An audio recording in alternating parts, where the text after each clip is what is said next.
¿Vámonos, maestro? Vámonos. Hola, vamos a esperar un momentillo que hay gente llegando.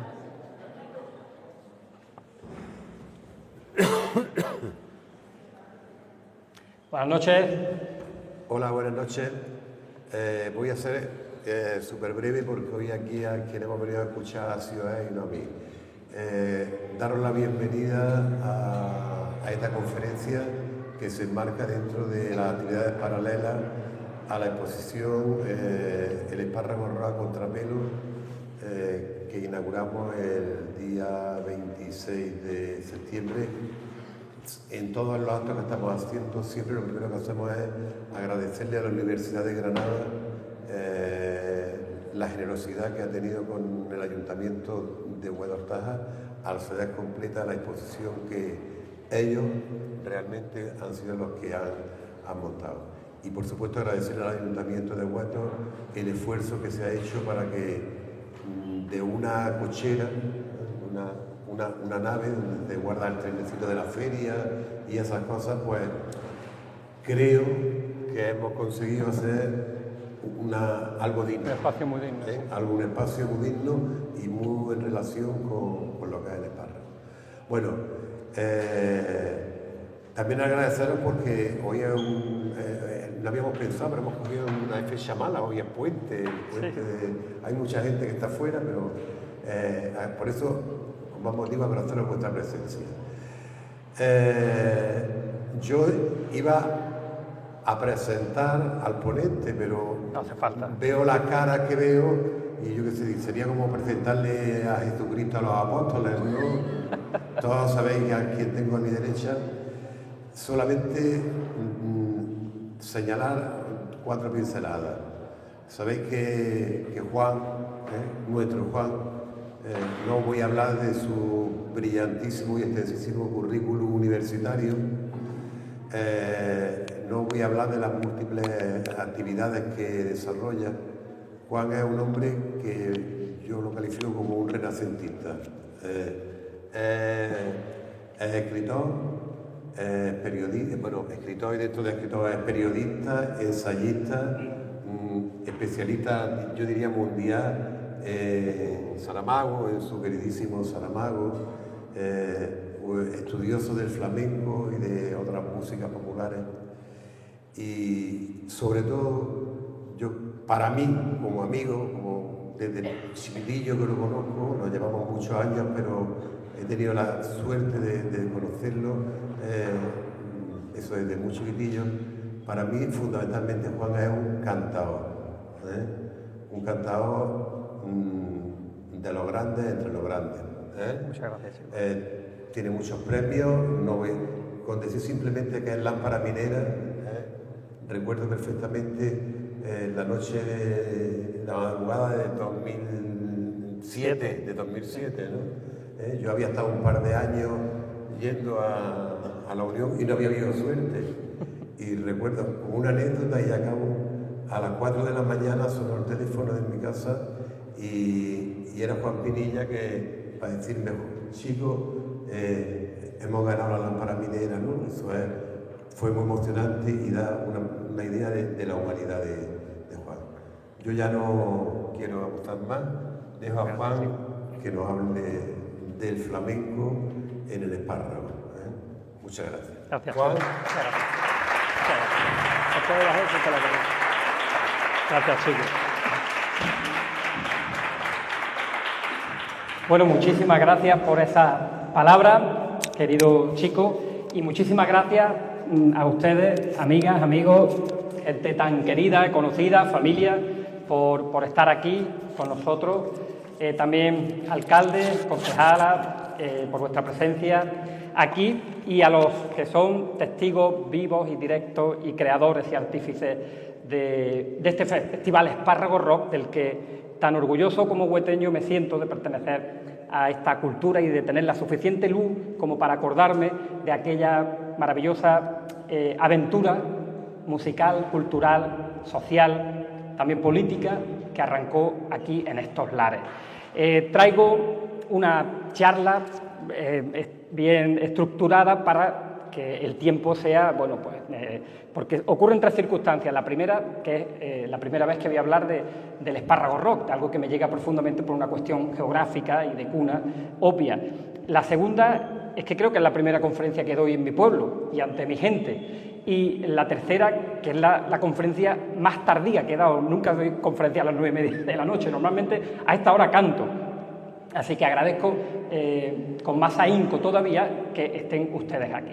Bueno, vamos a empezar, pues eso, después de los saludos, esta charla en la que vamos a hacer un recorrido histórico y analítico por la presencia del género flamenco en dicho festival, desde sus primeras ediciones a finales de los 80 hasta la definitiva consolidación como un espacio de convivencia entre la rebeldía eléctrica del rock, el alarido del punk y esa raíz honda del cante flamenco que llegó a tener, como sabéis, su espacio propio.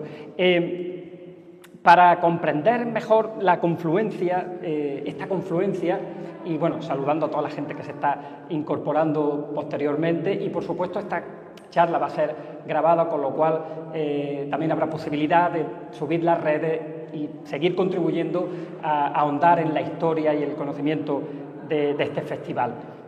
Entonces, para comprender mejor esta confluencia sería preciso remontarse al estado del flamenco en 1989, también hacer un pequeño análisis de cómo se encontraba la música punk y la música rock en aquellos tiempos y también, por supuesto, a nivel social, económico, político, cómo se encontraba este pueblo, ¿no?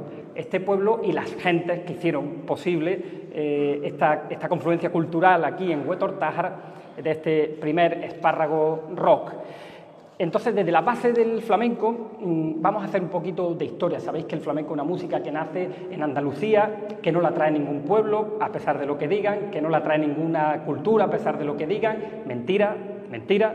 Es decir, científicamente hablando, nace única y exclusivamente aquí. Solo cantan flamenco aquí en Andalucía, a finales del siglo XVIII y principios del XIX. No hay ni siquiera nada parecido en ninguna otra parte del mundo, ni de Hungría, ni de Croacia, ni de Serbia, ni de ningún otro país por los que han pasado todos los pueblos que sí convergieron aquí en Andalucía. Sabéis que Andalucía ha sido crisol de pueblos, de cultura, de religiones, de lenguas, que han dejado un pozo del que han surgido formas folclóricas y posteriormente deriva el flamenco.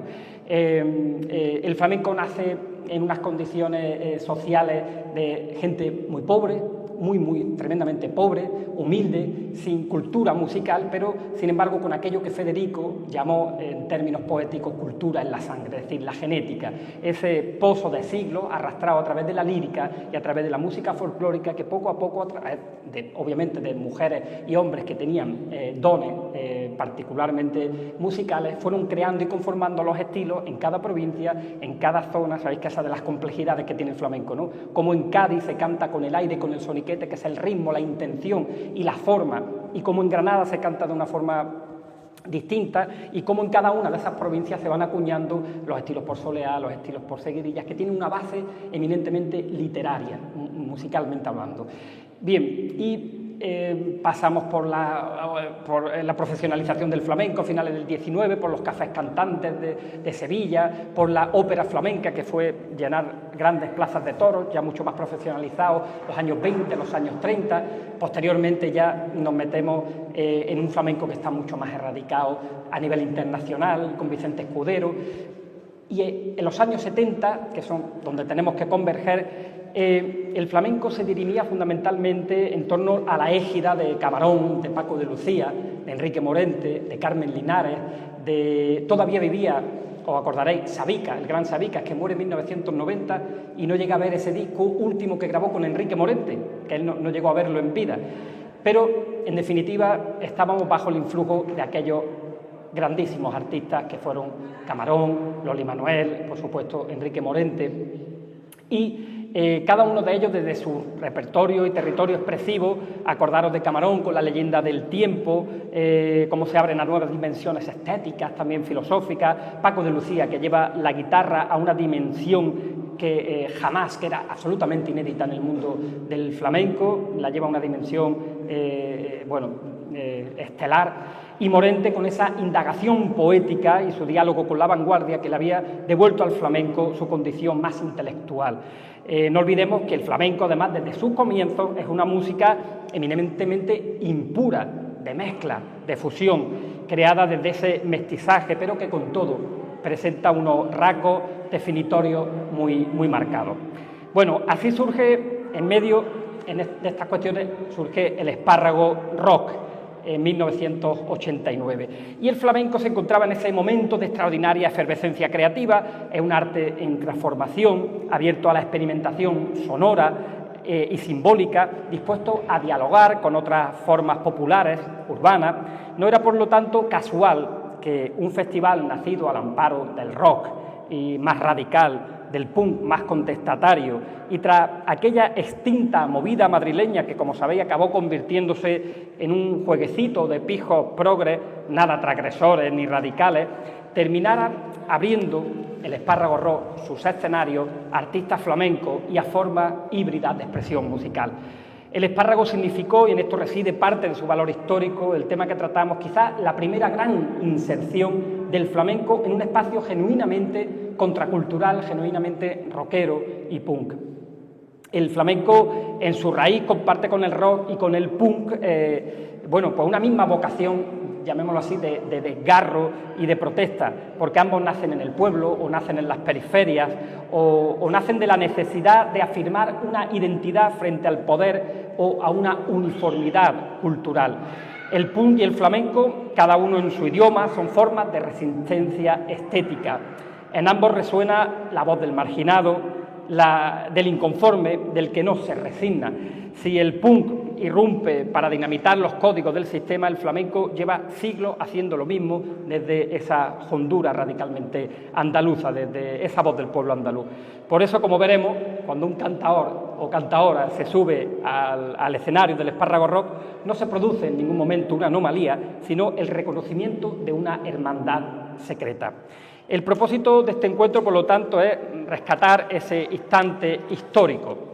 Ahora vamos con el contexto musical y filosófico del espárrago rock, porque para comprender la trascendencia de este festival y su apertura al flamenco resulta imprescindible retroceder unas décadas y observar el panorama mundial y español con respecto al rock y al punk entre los años 60, 70, 80, porque aquel fue un tiempo convulso de transformaciones políticas, culturales y fundamentalmente tecnológicas que influyen tanto en la música, en el que la música, por supuesto, se convierte en un lenguaje de protesta y en un espejo de las tensiones propias de aquel tiempo.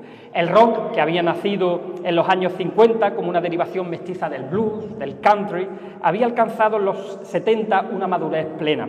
Las guitarras eléctricas eran ya el instrumento emblemático de toda una generación que buscaba libertad y ruptura con las convenciones, desde la psicodelia de Pink Floyd hasta el sinfonismo de Genesis, desde el visceralismo de Led Zeppelin hasta el fuego poético de The Doors. El rock había pasado de ser entretenimiento juvenil a un vehículo de rebeldía estética y filosófica. Pero fue el punk, a mediados de la década de los 70, el que vino a dinamitar los excesos y la complacencia del rock más clásico, y en 1976 nos encontramos con grupos como los Ramones, como los Sex Pistols, como los Clash, por ejemplo, que proclamaban que solo con 3 acordes y una idea clara se podía cambiar el mundo. El punk devolvió la música a la calle, al barrio, al garaje, y frente a la virtuosidad reivindicó la actitud, frente a la comercialización, la rabia, y frente a esa sociedad del espectáculo que proclamaba el filósofo francés Guy Debord, una sociedad basada únicamente en la apariencia, en la imagen, sería el prepostureo actual, pues el punk lo que hace es reivindicar lo genuino, lo auténtico. Y lo hizo con una carga política además innegable, que nacía del desencanto social y del empobrecimiento urbano tras la crisis del petróleo y la caída de los grandes relatos utópicos.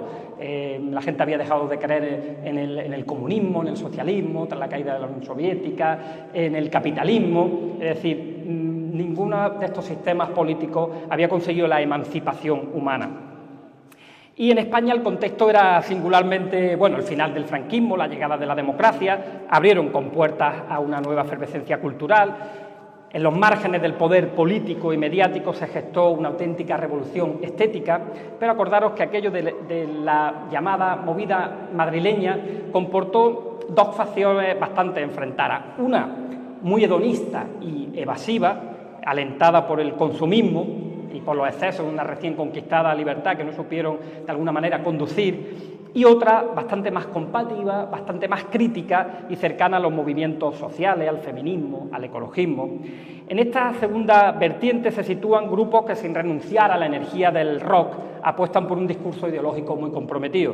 ¿Os acordáis del Apoyo al Récord, de Cortatu, de Scorbuto, de Reincidente, Barricada, de los Burning o de Siniestro Total, que articularon desde distintos registros un nuevo lenguaje de protesta juvenil? Aquellas bandas, que la mayoría eran, como sabéis, autogestionadas, encarnaban el espíritu libertario que se oponía tanto al inmovilismo político como el conformismo cultural. Y es precisamente en este contexto donde hay que situar el surgimiento del espárrago rock, con una apuesta interesantísima, muy arriesgada. Es decir, frente a los escaparates de Madrid o de Barcelona, el espárrago nace en la Andalucía rural, en el corazón de esta Andalucía o de este pueblo por el que lo único que pasaba en aquellos entonces era prácticamente el río Genil.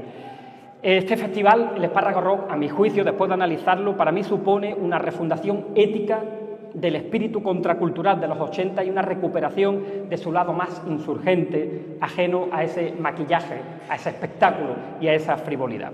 Y ahora vamos de lo global a lo local, es decir, nos vamos a basar en Huetortaja, en el pueblo, porque si hemos partido de lo local, de hacer un análisis de cómo estaban los movimientos culturales de la época y el flamenco también, hay que venir y llegar al territorio, a Huetortaja, que era un pueblo de la Vega granadina. Esto se lo he robado a Juan Reynoso, se lo dije antes que se lo iba a robar porque me encantan estas postales. Y fijaros, he traído a colación esta foto de 1914 del río Genil, para quienes niegan el cambio climático. Ahora apenas tenemos una acequia y fíjense el caudal que llevaba en aquella época, bueno, y en la época de las piraguas, que lo vais a ver por aquí, ¿no? Huetortaja de 1989 no era una gran urbe, apenas 7.600 habitantes, pero sí era un hervidero humano donde se entrelazaban la tradición y el deseo de futuro. Este pueblo se convirtió en un laboratorio de convivencia artística, de un punto de encuentro musical y humano, porque culturalmente el pueblo aún despertaba del letargo de la dictadura, pero hubo un intento de peña flamenca a finales de los 70, la Alboreá del Genil, con sede en la discoteca Venus 2001, donde también habían tenido lugar algunas actuaciones, como fijaros esta que os traigo aquí, Camarón de la Isla, El Chocolate y un cuadro flamenco que habría que investigar. Yo puedo enterarme, lo presenta el desaparecido amigo Juan Busto. Aquí tenemos a Mecano, tenemos también a Triana, que actuaron. Esto sería, entiendo, una inversión privada de Pepe Palomino, que era el que llevaba en aquella época la Venus. Pero bueno, ¿no era Palomino? ¿Sí? Bueno, está bien, pero Palomino era el que tenía entonces la Venus. Eso es. Pues gracias, Alberto, te agradezco la postilla. Pero bueno, a mí esto ha sido un descubrimiento para mí. Sabéis que estuvo Triana aquí, que estuvieron los Chichos y que estuvo Camarón de la Isla o Chocolate, ¿no?, en la Venus. Bueno, también Bertino Borne, por si hay algún fan que sepa que estuvo también aquí, o Los Pecos, por ejemplo. Pero bueno, fijaros, estas fotos las he rescatado porque Huetortaja tenía una belleza particular que, por desgracia, como tantos otros pueblos de la Vega, se abrió en los años 80 y 90 al dinamismo de las construcciones que dinamitaron pues esa estética bellísima de pueblo andaluz, esas fachadas uniformes. Fijaros aquí la fotografía también que hay de las piraguas, ¿no? En fin, en definitiva, teníamos un potente equipo de balonmano, os acordaréis, ¿no?, en cuestiones deportivas, y un equipo de fútbol bastante guerrero, una maravillosa banda municipal que aún perdura, el esplendor y la voz profunda de Concha la Tenaza en esos balcones de la Semana Santa de Huetor, un reducido puñado de aficionados al flamenco, entre ellos Paco González, José González, el Herraó, mi padre, Pepe Palomino, José Calle, el médico residente en Torre del Mar, que como sabéis ha sido una gran institución en el mundo del flamenco, Paco el Alicate, Juan y el Manco, y para ustedes contar. También contábamos con troveros de la época que ejercían ese trobo folclórico que es pre-flamenco, anterior al flamenco. Ahí tenía Eugenio y Antonio Marchá, Eugenio Robles Fernández. Esto fue ¿sabéis? En Tal Como Somos, ¿verdad? A mi vecino Juanito el Pintor, con su composición, en fin, con su grupo, y el poeta Antonio Rodríguez Lorca, entre otros, ¿no? Eso por situar un poquito en el contexto. Las ferias del barrio, acordaréis que también traían algunos festivales de flamenco, pero había un grupo especialmente que bullía en ansias de libertad y también en ansias culturales, especialmente los 70, los 80. Me refiero pues, a ese grupo de amigos que conformaban Carmen Maroto, Salva el Manco, Antonio y Luisa los Boticarios, Juan Antonio Chico Muñoz, Francis Cubero, jovencito, esa pandilla que tanto han aportado a la dinámica político, social, cultural de este pueblo, y en la misma onda, una jovencísima periodista musical que se marchó a estudiar a Madrid, cuya trayectoria en el mundo de la música y del periodismo nos daría para otra conferencia paralela, mi querida prima Sagrario Luna Pinilla.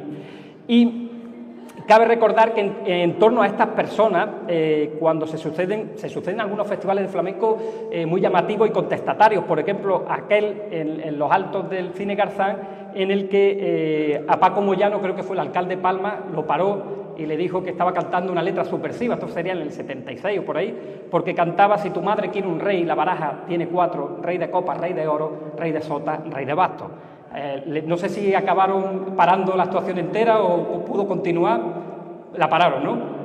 Puedo seguir, bien. Bueno, fue apenas un encontronazo. Y también nos encontramos aquí, yo creo que sería más o menos de la época, mi amado e idolatrado Manuel Ávila Rodríguez, cantador de Montefrío, primera lámpara minera que tuvo Granada, 30 primeros premios en el Festival de las Minas, el único cantador no jerezano que tiene un primer premio por Seguirilla en 1967 en Jerez de la Frontera, y que comparte, y era un bohemio, le daba absolutamente igual el flamenco, o sea, el flamenco le encantaba, pero me refiero a los escenarios, la fama, que ganó el Premio Nacional de Córdoba, el Nacional de Córdoba, el Premio Don Antonio Chacón y la Lámpara Minera. Es el único o de los pocos cantadores que conocemos en la historia que tenga esa doble. Y era de aquí, de Montefrío. Paco Moyano y mi querido amigo Francisco Manuel Díaz. En fin. Pero también había más influencias y antecedentes. Por ejemplo, aquí he traído a un grupo llamado Cactus y a nuestro querido Morón, que lo veis ahí justo en el centro, una de sus rifas. Si no me equivoco, Antonio Rodríguez estaba ahí en el ¿verdad? Estaría muy jovencito, supongo que adolescentes casi, ¿no? Es decir, más o menos. En el 69. Buen año. En el 69. Efectivamente. Antes os llamabais de otra forma, ¿no, Antonio? Los Pacific Five. Bueno, y pasaron después a ser los Cactus. Pero en Hueto se da una confluencia maravillosa, interesantísima también en la historia del punk español.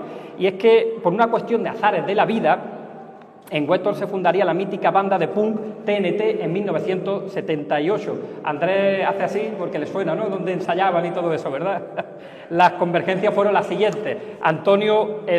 José Antonio García El Pito, cantante histórico de rock, se traslada a Hueto Hortaja, yo creo que a buscarse la vida, por lo que Francis me contó en su día, vino a trabajar incluso de albañil, y aquí coincide con un joven Ángel Doblas, que había venido a vivir porque al padre lo habían destinado era Guardia Civil, hombre, lo mandan aquí a Hueto. Ángel creo que era incluso DJ, no sé si de la Venus o del Copacabana, ¿verdad? De la Venus, era DJ de la Venus. Y como sabéis, Ángel Doblas, tío de nuestra querida Mimi Doblas, Lola Índigo. Bueno, pues en torno a un local de ensayos que estaba allí situado en la calle Eras Altas, ¿verdad? Exactamente. Bueno, pues al lado de la casa donde un servidor, por ejemplo, también se ha criado, dice Francis Cubero, me contaba en una entrevista, que se hizo todavía más melómano si cabe. Y también Hueto Hortaja fue el germen, por lo tanto, de esa banda conocida como 091, ya que ellos son algunos de los integrantes. En fin, este es el clima de efervescencia cultural y musical. Y ahora vamos con aquellos locos románticos, así lo he titulado, porque desde luego todo esto suena muy bien pero no hubiera sido posible sin el trabajo, el empeño, el denuedo, el esfuerzo titánico, el amor, la visión, el órdago que le hacen a la cultura del pueblo, la filantropía, la melomanía, por supuesto, el gusto supremo por el arte, el amor por su pueblo y la generosidad de dos personas fundamentales en todo este asunto, Francis Cubero y Antonio Rodríguez El Boti, que además está aquí presente. Y tenemos que volver a analizar Huetortájar e irnos a la cuestión política, porque todo esto, de alguna manera, es el pozo que daría lugar al festival. Y veréis, una apasionante aventura, sin lugar, del nacimiento. Las primeras elecciones municipales en democracia se producen, como sabéis, en 1979. Y aquí vamos a establecer mucha simetría y paralelismo, justo 10 años antes de que comience el Festival Espárragos Rock. El PC gobernaría 2 legislaturas hasta que se produce una escisión dentro del Partido Comunista y concurren ya las elecciones de 1986. Izquierda Unida, digamos los que permanecen dentro del PC, y los que se escinden del PC concurren como los independientes.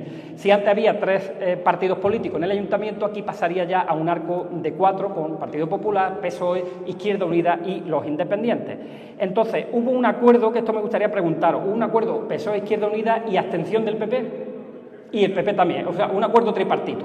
Hubo un acuerdo tripartito que daría la investidura por primera vez al alcalde socialista Manuel Molina. Entonces, la situación política en Huetor se pone bastante tensa en aquellos días, bastante tensa hasta tal magnitud que dimite Paco, que fue el concejal de Izquierda Unida, y la circunstancia permite que Antonio Rodríguez, que era el número 2, si no me equivoco, entra la Concejalía de Cultura, ¿verdad? Con la Concejalía de Cultura, efectivamente. Entonces, por otra parte, Francis Cubero, nuestro amigo Francis Cubero, se marcha a estudiar. Él me cuenta a mí en una entrevista que tengo por ahí, que estaba harto ya, no sé si de vacas que tenía el padre, de campo y de otras muchas cosas, que ya la verdad que ya con 20 años se marcha a estudiar a Granada y allí hace, entre otras muchas cosas, se busca la vida, vende incluso libros y hace un curso de animador sociocultural, donde aprende unas técnicas para desarrollar una zona por características históricas, económicas o por una revolución económica social como estaba ya produciéndose en Huetor con la introducción del espárrago. Se estaba produciendo esa revolución económica en nuestro pueblo. En aquel tiempo Francis militaba también en Izquierda Unida, en comisiones, y tenía muy buena relación de amistad, de camaradería con el concejal saliente, pero sobre todo con el concejal entrante Antonio El Boti. Por lo tanto, él llevan la propuesta de crear una feria agrícola basada en ese auge y importancia del espárrago, como una forma también de apoyar, de sostener y de impulsar la denominación del origen del espárrago verde morado de Huetortájar, que sabéis que por entonces se estaba propiciando, ¿no? Entonces, la propuesta lleva incluido un concierto. Está en la foto, este es el primer, ¿verdad? Esta sería la primera. La primera feria del espárrago, efectivamente, en 1988. Esta es la del 88. Entonces, había una primera propuesta de hacer un festival también, que por lo visto no caló, y sí calaría. Bueno, la feria fue de maravilla, se hizo 4 ediciones, el otro día nos lo contó además Antonio, 20.000 metros cuadrados acabó teniendo, en fin, más de 100.000 entradas vendidas, gente de cooperativas de toda Andalucía, y en 1989 sí que se cuela por fin la idea de este festival, aunque modesta, pero ya pone claramente los cimientos, con los ilegales y los dementes. El balance no podía ser más positivo. A mí Francis me cuenta lo que, claro, quizá aquí bailen un poco las fechas, porque Francis me cuenta que imprimís 1.000 entradas y tenéis que imprimir casi otras 1.000 ya fotocopiadas a última hora, de las cuales hubo mucha gente que bueno, falsificó entradas también. En fin, la cosa fue que casi 2.000 personas vienen a ese festival, lo cual es, bueno, bastante significativo, ¿no? En 1990 ya la apoteosis, como decía la gran bailadora La Macarrona en el concurso de 1922. Esto es la apoteosis, todo junto, la apoteosis. Porque ese segundo festival trae a Huetortájar, como sabéis, a barricada y a los enemigos. Y aquello ya fue un bombazo histórico, porque desbordó el municipio, este municipio tan tranquilo, por el que lo único que pasaba, como he dicho antes, era el río Genil. Y fue la primera vez que el grupo vasco, como sabéis, toca en Andalucía, con aquel mensaje político tan radical. Se dejaron caer si no me equivoco, 35 autobuses de toda Andalucía y unas 5.000 personas. Bueno, yo creo que la mayoría de los que estamos aquí nos acordamos, los más jovencitos no, pero sí que nos acordamos de aquel ambientazo que hubo en el pueblo y los bulos que empezaron a surgir, ¿no? Como los de los camiones de jeringuilla y todas aquellas historias que ya han quedado en el imaginario colectivo. El caso es que no hubo ningún tipo de altercado. Yo sí que me acuerdo de ver gente punkis por todos huesos y de alguna cortina que otra, la gente recogiendo las cortinas porque decía que se las llevaban las cortinas. Recordaréis, ¿no?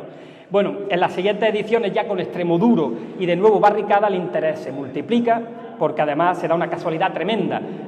Algo que a mí me duele profundamente que se haya perdido del patrimonio de este pueblo, porque tendríamos que haber puesto los medios necesarios para mantener los dibujos de Carlos Azagra, de Juan y Escuelilla, que este detalle no lo sabía yo, que Juan y Escuelilla hizo uno de ellos, y de el grupo Espuma C, de Esperanza, Pura y Marisa, que era una mujer egresada en Bellas Artes, que pintaron también el cartel del cuarto festival, si no me equivoco. Para mí, esos murales eran patrimonio de este pueblo. Bueno, la historia es la siguiente. Antonio Rodríguez Botti, además de un gran melómano, es también un gran aficionado a los cómics, con lo cual tenía una colección maravillosa, enorme, y el otro día nos contó que en un salón del cómic conoce al dibujante de Morón de la Frontera, casado con una occitana de Guadix, creo que vivían entonces en Barcelona, ¿puede ser? Vivían en Barcelona, Carlos Azagra, ¿verdad? Que todos lo conocemos. Y se lo trae a Hueto y pinta, como veis, el cartel de la segunda edición. Pero es que este hombre coló un par de viñetas del Espárrago Rock en El Jueves, que era la gran revista satírica de todo el rojerío y que llegaba, pues, llegaba a toda España. Obviamente aquello ya saltó las fronteras de Andalucía y hizo que por aquí se dejaran caer, bueno, pues muchísimos personas que querían asistir al festival.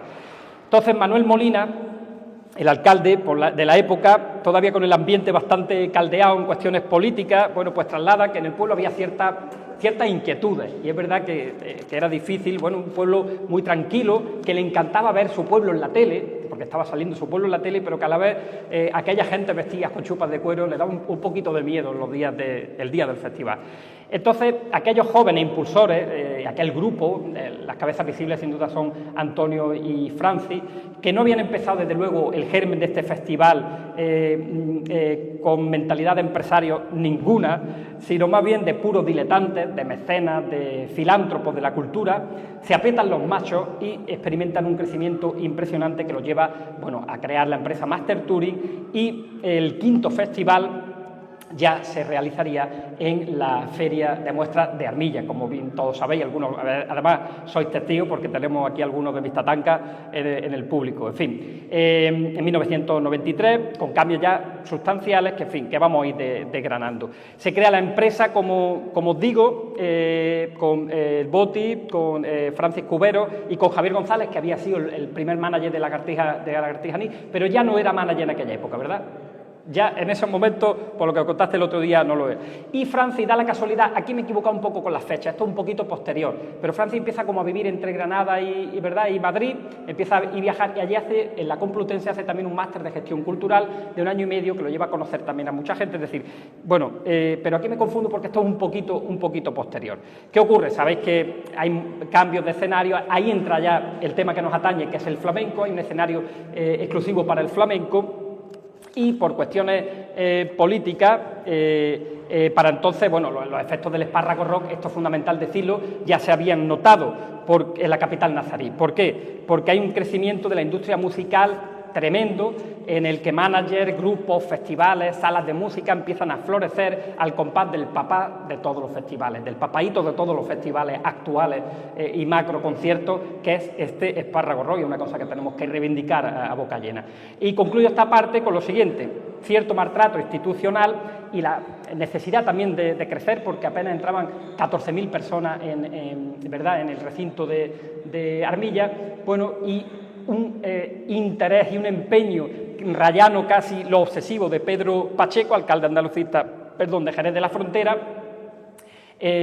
hacen que el festival se vaya a Jerez. Pero habían dejado ya cosas maravillosas aquí, entre ellas una colaboración impresionante con Luis García Montero, querido Luis García Montero, actual grandísimo poeta, de los mejores poetas, sin lugar a dudas, actual director del Instituto Cervantes, que entonces era vicerrector de extensión universitaria y que se tomó muy en serio el festival, ¿verdad? Hiciste unas colaboraciones maravillosas que por ahí han quedado la historia. Si no me equivoco, cuando se van a Jerez, el presupuesto del festival era ya de 150 millones de pesetas. ¿Me equivoco, Antonio? ¿Más o menos?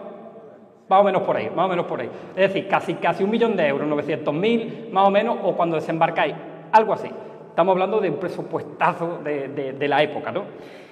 Y el flamenco en el espárrago, aquí ya donde queríamos aterrizar. Y a partir de aquí ya diluirlo.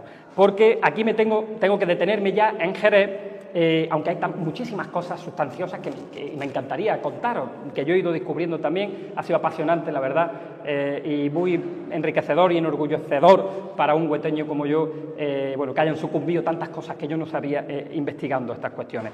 Porque durante todo este tiempo ellos no se estuvieron quietos, no se limitaban a estudiar, es decir, a producir los festivales, sino que viajaban constantemente, y en estos viajes, el otro día nos lo contaba también Antonio, pero yo ya lo había bicheado por ahí, la entrevista que tengo inédita de Francis, de pronto, bueno, desembocan en el famoso festival de Reading, ese festival del que tantas ideas y tantas anotaciones van haciendo, donde, bueno, pues ellos que venían del rock más radical, del punk, del movimiento pop, punk y del pop, de pronto van tomando pues nota de esa introducción de músicas como el hip hop, que estaba emergente entonces, como los DJs en la calle, como todo ese florecimiento de la música electrónica, y así visitan festivales, como digo, como el de Reading, fijaros, o como creo que el Tiende Park fue Francis Cubero, ¿no?, el que estuvo, porque tú me dijiste que no, Antonio? Entonces, en una de estas visitas, ellos se dan cuenta, aparte de que lo tenían, por supuesto, ya habéis visto que el flamenco había estado ya aquí en Hueto, se dan cuenta de que había un pequeño escenario en el Festival de Escocia, o en este de Reading, en el que se hacían las músicas autóctonas de allí. Y ellos dicen, bueno, este es su patrimonio cultural, vamos a darle nosotros en el Espárrago Rock el sitio que merece a nuestro patrimonio cultural, que es sin duda el flamenco. Y ahí es donde se crea ese escenario flamenco. Pero aquí tenemos ese germen, sin duda, que culminaría, pero que no es desde el primer escenario flamenco, sino que viene un poquito desde antes, porque si nos fijamos ya en 1994, Martirio, aunque no cante flamenco, pero sí que hace copla popular andaluza, hermana del flamenco, y además es muy reivindicativa de lo más punk, de lo más punky de la copla, y de lo más punky de la cultura andaluza, ¿no?, en 1994. Y también Pata Negra, los hermanos Pata Negra habían estado en el festival. Pata Negra, fundado en 1978, el mismo año que se fundan los TNT. Aquí hay muchos paralelismos. Como sabéis, los hermanos Raimundo y Rafael, que fusionaban el flamenco con el rock, con el blues, lo que ellos llamaban la bluesería. Tiene gracia porque Raimundo habla, cuando está Raimundo aquí en el 95, dice, aquí hay mucho público rockero y yo no voy a tocar aquí flamenco, yo voy a tocar aquí bluesería, voy a hacer bluesería.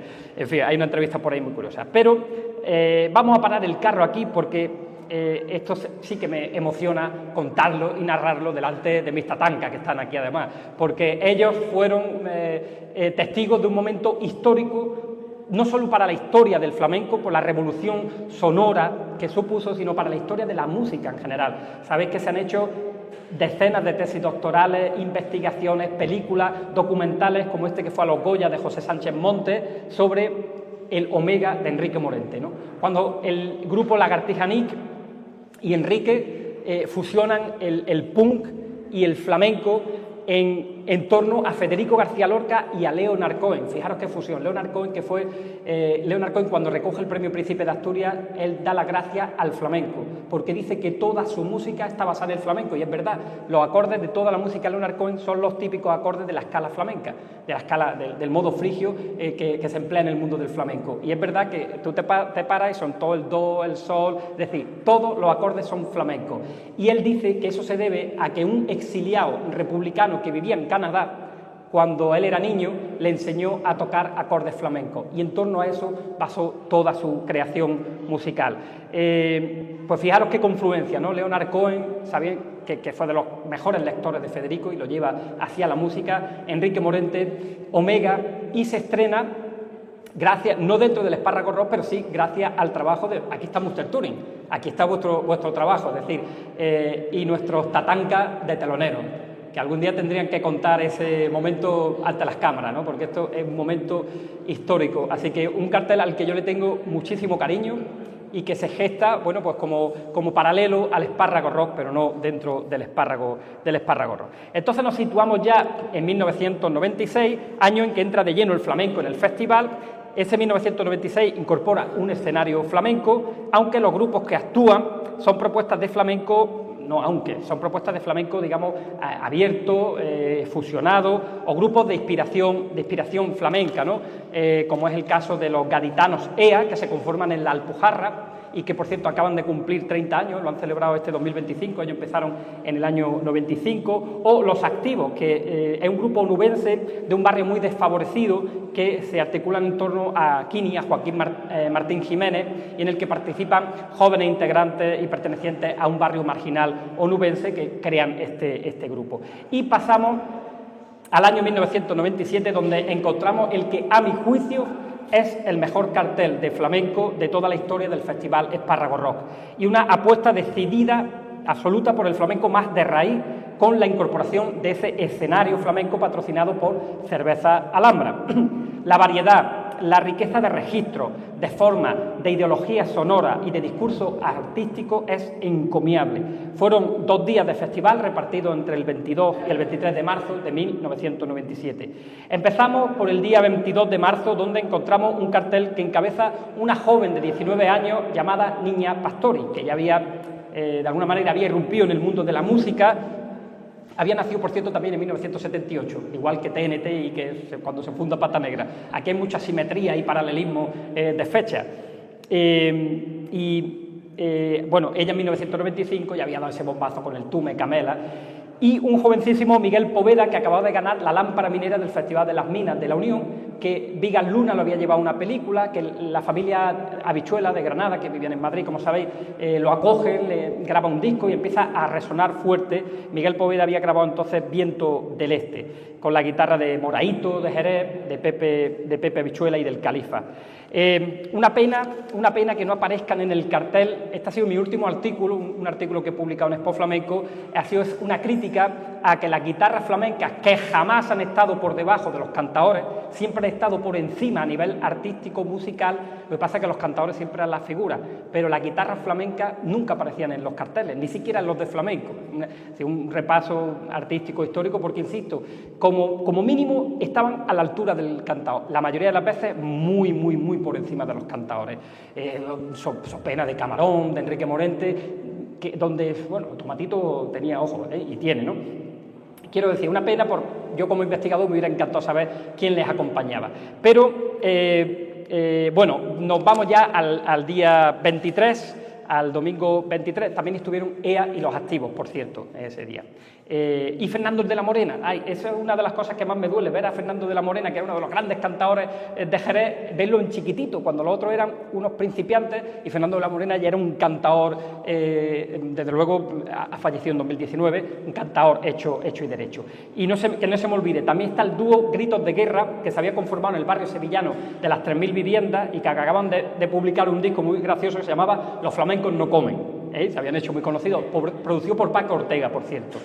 Y, por último, un grupo netamente granadino, compuesto por mucha gente que yo he ido conociendo, grandes amigos y compañeros, que se llamaba Cazuela para 1500, que lo producía Raúl Comba. Yo la mano de Raúl Comba ya la veo aquí por todos lados, ¿verdad, Antonio? Porque es productor granadino que ya trabajaba, también artista multidisciplinar. Él hacía tapices y se dedica a esto de la producción de espectáculos con muy buen gusto, muy buen criterio. Ya está jubilado, pero todavía sigue ahí ejerciendo. Bueno, en Carne y la Nitra, su tío el Nitro, Rafaela Gómez, Emilio Maya, Rafaelina Bichuela, eran algunos de los integrantes. Bueno, y pasamos al domingo, día 23 de marzo, con un cartel. Carmen Linares, en una entrevista que le hice en el año 2004, me contó con muchísima emoción lo que supuso para ella, el impacto que fue para ella. Ella decía que iba cargada de dudas y de prejuicios al Festival Espárrago Rock. Dice, cuando yo vi cientos de punkis sentados, llorando, escuchándome cantar a mí, yo dije, esto es completamente inaudito. Y eso Carmen lo ha contado en muchísimas entrevistas, ¿no? Esto fue, como digo, el 23 de marzo. la cantaora de cantaoras, y La niña de los peines fue la cantaora enciclopédica de su tiempo. Carmen Linares es nuestra cantaora enciclopédica, maestra. Acababa de grabar esa magna antología de la mujer en el cante, que le valió el Premio Nacional de la Música, el mismo año, 1996, que Enrique publica El Omega con Lagartija Nick. Muy recomendado, es decir, el primer estudio que hay sobre las mujeres cantaoras, pero no solo estudio, sino que ella interpreta los cantes de todas estas mujeres a lo largo de la historia del flamenco. Y luego, yo tengo mi reticencia con que Navajita Plateada sea flamenco, pero entiendo la necesidad del espárrago de abrir esas fronteras. Sin duda ellos son flamencos porque son del barrio de Santiago, de Jerez de la Frontera. Y ahora aquí hay algo que a mí me deja completamente anonadado y que yo no sé cómo consiguieron que estos dos grandes artistas bohemios, donde los haya, es decir, jamás se sometieron ni a un... el chino, al principio, el chino de Málaga, bueno, podéis ver por qué le decían el chino, ¿no? Nació en el barrio del Percher, y Juan el Cama. Camarón de la Isla literalmente moría con ellos, es decir, Camarón les pagaba fiestas para escucharlos a ellos. Camarón fue el mejor aficionado al flamenco que hubo en la historia. Los camaroneros no, los camaroneros ninguno, ni el Cigala ninguno, lo digo aquí que se está grabando, ni uno. Pero Camarón a Camarón le gustaba Pepe Marchena. Camarón no tenía prejuicios ninguno. El racismo vino después, ¿no? El racismo del camaronerismo viene después, pero Camarón era increíble. Y aquí tiene a dos cantadores que no eran gitanos, que sin embargo él, de hecho, el fandango que tiene, porque Juan el Cama era un hombre muy bohemio, pero tenía un poder contestatario tremendo. Había participado en los años de la transición, y ese fandango que tiene Camarón ¿cómo es? Yo soy como el campesino andaluz que siembra trilla de recoger, pero procuralo tú de que no se coma el rico la savia de tu salud. Ay, ay, vale, esa letra es de Juan el Cama, esa y otras muchas letras de un carácter muy contestatario, ¿no? Lo del racismo lo digo por esos vídeos de Potito escupiendo payos, o escupo en la cara, sabéis lo que os digo, ¿no? Todos esos camaroneros que bueno, ya son unos impresentables, la mayoría de ellos. Bien, Potito, que también, por cierto, estuvo en el festival. Bien, lo que ya no solo que estuvieran en el cartel, sino que fueran y cantaran, es lo que me sorprende, ¿no? Entonces, esta combinación, por eso digo que para mí fue el mejor cartel, sin duda, del Espárrago Rock, esta combinación de bohemia, de psicodelia, de flamenco más abierto, de cantadores con el peso y la solvencia de Carmen Linares, bueno, para mí es maravillosa, de los carteles más bonitos y más artísticos que yo he visto en el mundo del flamenco. Y ya aterrizamos en 1998. 1998, bueno, por cierto, mi querida Rafaela Gómez también estaba en el cartel, que se me ha olvidado, cantadora granadina de la dinastía de los Colorados, bisnieta de tía Marina Bichuela. En 1998 se mantienen los 2 días y los escenarios flamencos, por supuesto. Es el último festival, como sabéis, celebrado en Granada. Y nos trasladamos al mes de abril, por primera vez, no sé si esto que coincidió con la Semana Santa quizás, y tuvisteis que trasladarlo a abril, o fue por una cuestión logística, ¿no? Vale, obviamente. Entonces, nos encontramos además en el año del centenario de Federico García Lorca, un año en el que hubo muchísimos tributos al poeta y en el que, bueno, nos encontramos de nuevo, no dentro del escenario flamenco, pero sí en la programación del festival, a Enrique Morente y a Lagartija Nick. En el escenario destinado a los duendes hondos abrirían el cartel, que se denomina desde entonces, desde ese año, por un convenio con la Junta de Andalucía, Flamenco viene del sur, Tomatito, el gran guitarrista Tomatito, que hacía apenas 4 años que había perdido a su gran mentor Camarón de la Isla, con el Potito, un jovencísimo camaronero del que os acabo de hablar. La segunda en el cartel, otra sevillana y camaronera por los 4 costados, Remedio Amaya, que había participado en el Festival de Eurovisión de 1983, siendo la primera mujer gitana que interviene en este festival. Continuando con un cartel muy hispalense, muy sevillano, Esperanza Fernández, una cantadora de rancio abolengo que comenzaba muy jovencita en esa época a abrirse hueco, hija de Curro Fernández, que acaba de desaparecer, y una de las figuras femeninas emergentes y pujante en la época. Y fíjense que aparece también en el cartel una jovencísima Estrella Morente, apenas incipiente aspirante a mantener el nombre de la familia en todo en todos los altos de los escenarios, aparece en el cartel, pero por motivos ajenos a la organización no actuó. Es verdad, ese día no estuvo allí. Sí que la pudimos ver en Fuente Vaqueros en los actos en torno a Federico. Y ese mismo año, como os digo, junto a Meneses, José de la Tomasa, sí que cantó un par de meses después. Y culminaría el cartel de este día Color Flamenco, un grupo al que pertenecen jóvenes como el Petete, Miguel Cheyenne, Esther Quisó, Jorge El Pisao, etc. Al día siguiente, domingo 5 de abril, el maestro Enrique Morente repite en el festival, pero en este caso cantando por derecho, o cantando porque decía que por torcido no sabía cantar. Bien, en solitario. El grupo Jaleo, que acompañaba a Morente en el cartel de este festival, comentan en una entrevista el 1 de diciembre de ese mismo año que al haber tantos grupos no pudieron probar sonido, pero que habían alucinado con la acogida del público. Y, al igual que Estrella, también eclosiona en este cartel una jovencísima Marina Heredia, destinada a disputarse con su amiga de la infancia, con Estrella Morente, el trono del cante femenino nazarí en el futuro. El grupo Palo Cortado, del que no he conseguido, la verdad, información alguna, ni tengo nada en mis archivos, y mis queridos amigos Los Chanelos, que todavía los podéis encontrar cantando, un grupo rumbero, muy flamenco del polígono de Cartuja, que todavía los podéis encontrar cantando en los bares y en las tabernas, unos currantes de las hostias. Maravilloso. Y pasamos a 1999.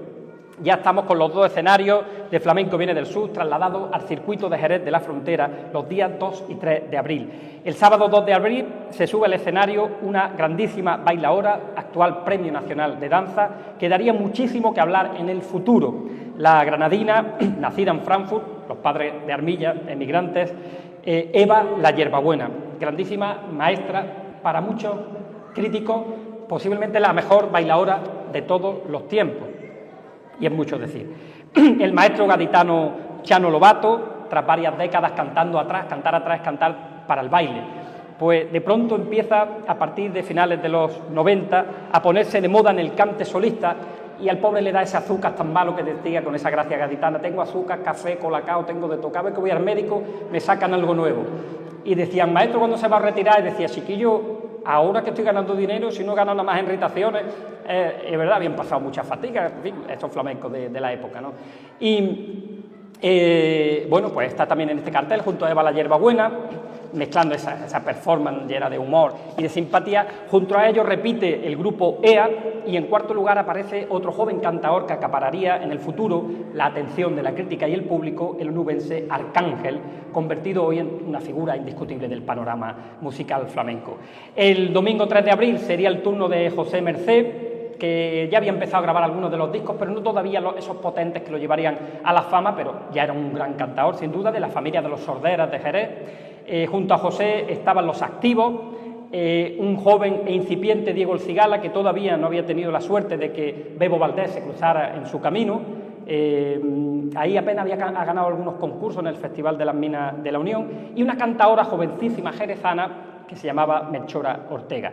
Inaugurado el nuevo milenio, año en que llovió y hubo que suspender algunos conciertos, aquí tenéis una noticia del Mundo que dice: una fuerte tormenta obliga a suspender la primera jornada del Espárrago Rock.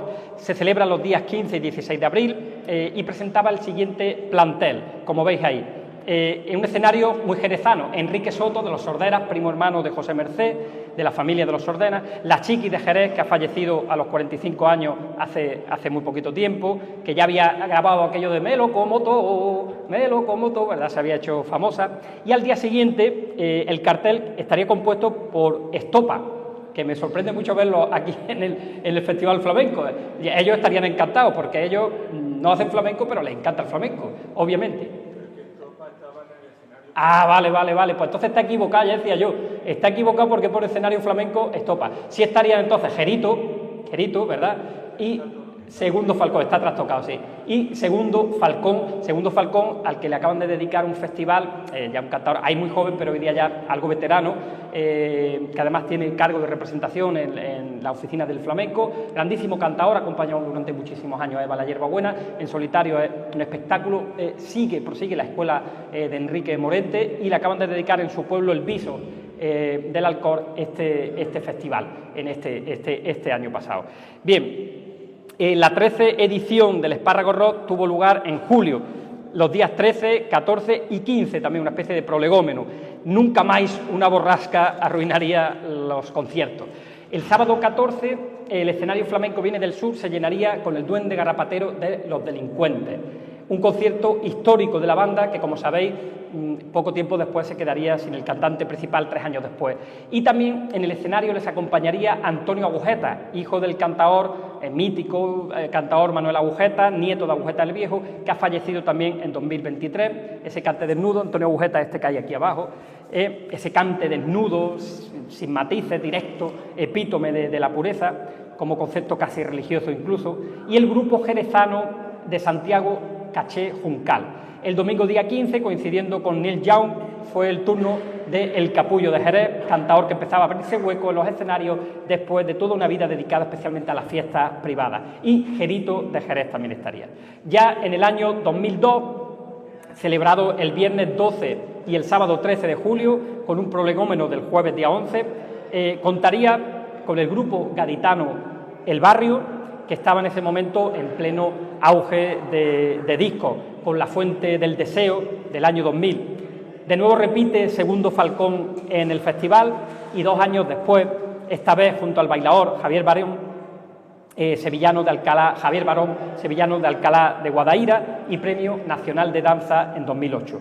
Cierra el cartel de nuevo Las Chiquis de Jerez, lo que supone la reiteración de figuras que desconocemos si se producen, no sé si por imposición del consistorio de Jerez o por demanda del público, pero en cualquier caso no deja de resultar curioso.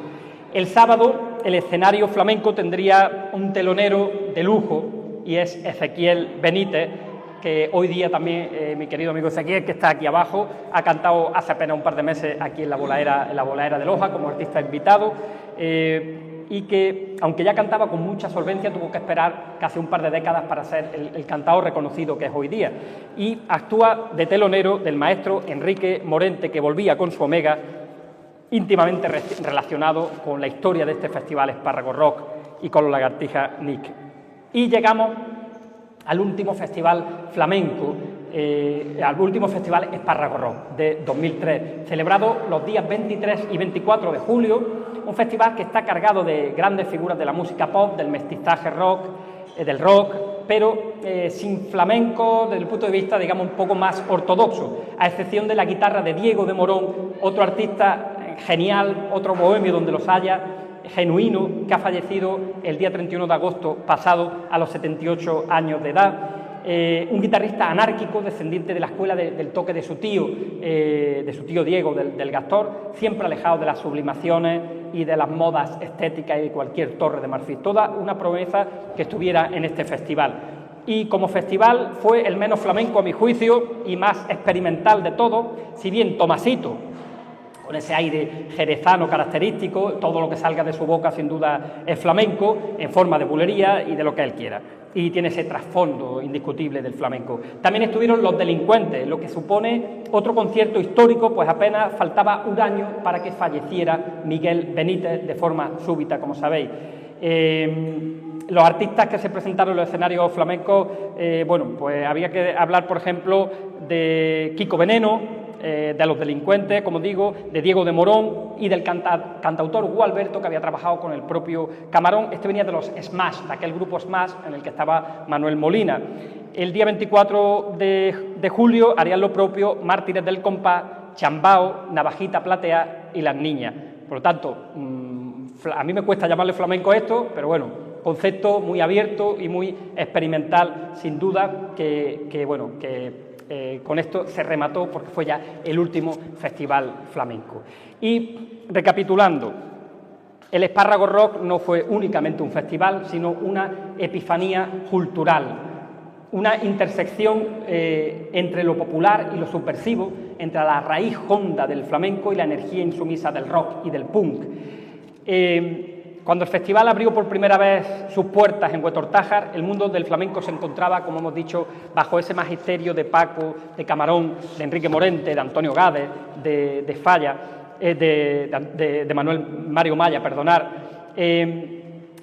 pero se encontraba también ampliando horizontes del género, intentando ir más allá de ese discurso a través de la poesía y a través de esa confluencia con el jazz, con el rock y con la reflexión filosófica. El flamenco se había convertido a finales de los 80 en un lenguaje de resistencia estética y en un territorio híbrido y universal. Por su parte, el punk y el rock, hijos de la disidencia urbana y de la desesperanza ante el capitalismo tardío, se alzaban como gritos de rebeldía frente a la domesticación del cultural de las masas.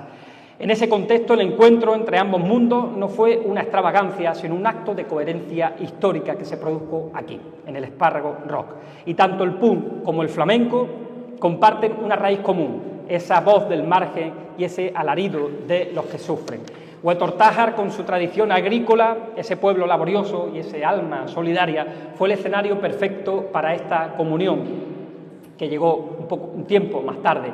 Allí donde el espárrago era símbolo de identidad y sustento, emergió un espacio de libertad en el que lo local se convirtió en universal. El festival se nutrió del empuje intelectual y humano de figuras como Antonio Rodríguez El Boti y Francis Cubero, y ese grupo del que antes hemos hablado, cultural, donde los haya, verdaderos mecenas y románticos modernos que desde su pequeño municipio andaluz levantaron una estructura de pensamiento y de acción que desbordó las fronteras no solo nacionales, sino internacionales, convirtiendo este festival en el referente de todos los que están circulando en la actualidad. Fue en definitiva el Espárrago la primera gran plataforma donde el flamenco, el rock y el punk compartieron no solo escenario, sino también base ideológica, la de la autenticidad, la rebeldía y la verdad. De sus raíces nacerían muchos de los festivales que hoy articulan la vida cultural del país, pero ninguno con aquella pureza inicial, con aquel idealismo sin concesiones. El flamenco, que es hijo del dolor de este pueblo, y el rock, hijo también a su vez del desencanto y de la calle, se reconocieron a través de Huetortájar, en este hijo a su vez de Huetortájar, quiero decir que es el Espárrago Rock, como ramas de un mismo árbol, que es la libertad del arte. Ese fue el legado, o uno de los grandes legados imperecederos del Espárrago Rock, y acaso su lección más profunda, que la belleza también puede ser insumisa, que la cultura puede nacer de la tierra y que la música, cuando es verdadera y auténtica, no conoce jerarquía ni fronteras. Hasta aquí. Muchísimas gracias.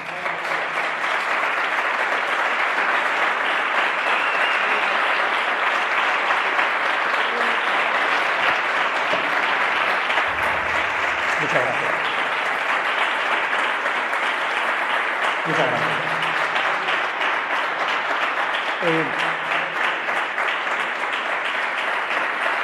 Gracias. Siento haber seguido el guión, pero es la única manera de que yo tiendo a divagar mucho y de no irme por la rama. No sé si tenemos tiempo de algún turno de intervenciones, de preguntas o de aportaciones para corregir pues, los muchos defectos de forma que pueda tener lo que yo he dicho aquí. Sí, Chico, por ejemplo, quiere hablar. Ah, vale. Vale, perfecto. No sé si hay alguien que quiera comentar algo. Es vuestro turno. Bueno, agradezco a toda la gente que se ha ido incorporando a lo largo de la charla. Me siento pues muy halagado de contar con vuestra encomiable compañía en torno al Festival Espárrago Rock. Sí, Antonio, tú eres la voz autorizada aquí, sin duda. Antonio, si quieres coge el micrófono, sí, porque llega hasta allí. Espérate. Ahí está. Solo un apunte en la inauguración del día 26 del año pasado, es que lo he recordado ahora, vamos a ver la foto de Francis, que hay dos personas que nos ayudaron mucho en aquel momento y que por diversas circunstancias, en alguna foto aparece, pero que creo que no la hemos quitado directamente. Y fueron Fernando Gallo, claro, que llevaba la discoteca Copacabana, como recordaréis, y Pedro Cano, que era el director del ICANN en aquel momento, los dos eran fallecidos y que de forma totalmente nos ayudaron en lo que podíamos. Fernando, que tenía experiencia como empresario, en fin, del espectáculo, y Pedro, pues en cuestiones financieras también ayudó. Y quería recordar a estas dos personas. Muchas gracias, Antonio.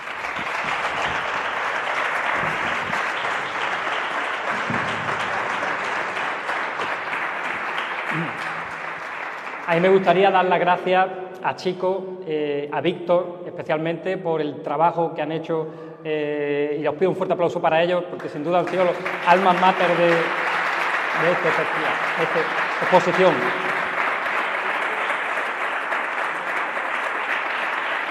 ¿Tú querías decir algo? A ver. Toma. Nada, yo solamente si no te digo más preguntas. Una aclaración. Decías que hubo un intento de peña flamenca. Bueno, No, hubo una peña. hubo una peña. Sí. Hicimos una peña flamenca. Alborea del Geni. Alborea del Geni, que se llamaba exactamente. Sí. Que nuestras cositas hicimos. Y ya te digo, La inauguró Antonio el Colorado. Antonio Colorado, efectivamente. Y teníamos la sede en La Venus. Había estado en reuniones y iba a funcionar aquella peña. No duró mucho, pero luego fue realmente el primer evento, junto con el primer festival flamenco, ese cartel que fue De Manuel Ávila. estaba Manuel Ávila. Ese festival hubo uno más, creo recordar, por lo menos uno más después. Quiero recordar que vino, nos ayudó Pepe Calle, Claro. personaje fundamental en el flamenco. Sí, sin duda.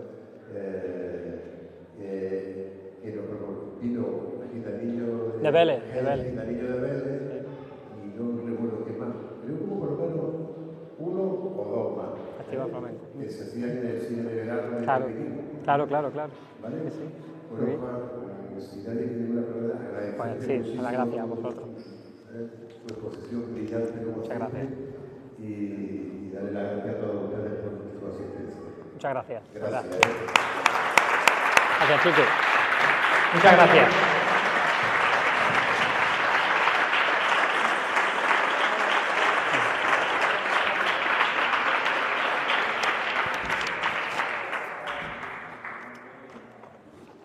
Ya puedes poner música.